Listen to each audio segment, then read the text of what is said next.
आगामी 12 फरवरी को प्रस्तावित देशव्यापी हड़ताल को सफल बनाने के उद्देश्य से मंगलवार को ईसीएल के कोनस्तोड़िया एरिया जनरल मैनेजर कार्यालय के सामने ज्वाइंट एक्शन कमेटी की पहल पर एक सभा का आयोजन किया गया। इस सभा में ज्वाइंट एक्शन कमेटी से जुड़े विभिन्न श्रमिक संगठनों के वरिष्ठ नेता उपस्थित रहे।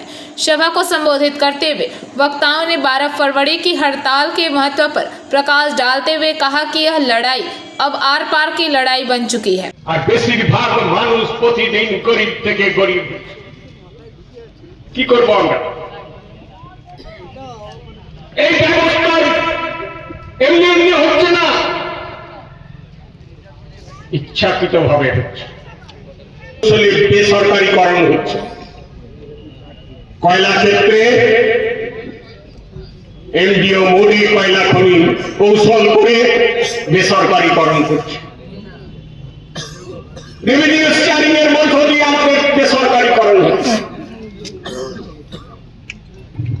আমরা লড়বো কি লড়বো? তাহলে একদিকে আমাদের দেশের সম্পদ বাড়বে। কিরকম সম্পদ বাড়ছে আমাদের দেশে? ব্যাংক ঋণ মুকুব করে দেওয়া হচ্ছে,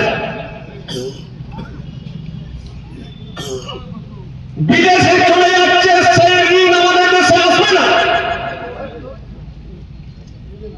বিজয় মালিয়া বিদেশে চলে যাবে আমাদের দেশের ব্যাংকে টাকা না শোধ করে। ব্যাংকের সম্পত্তি কার? ব্যাংকের টাকা আমাদের বেশিরভাগ সাধারণ মানুষ রাখে। সেই টাকা আমাদের লুট হয়ে যাচ্ছে। কি করবেন আপনি? ব্যাংক লিটুমিয়া ঘটনা হবে আমাদের। একসঙ্গে ব্যাংকগুলোকে মার্ক করে দেওয়া হবে।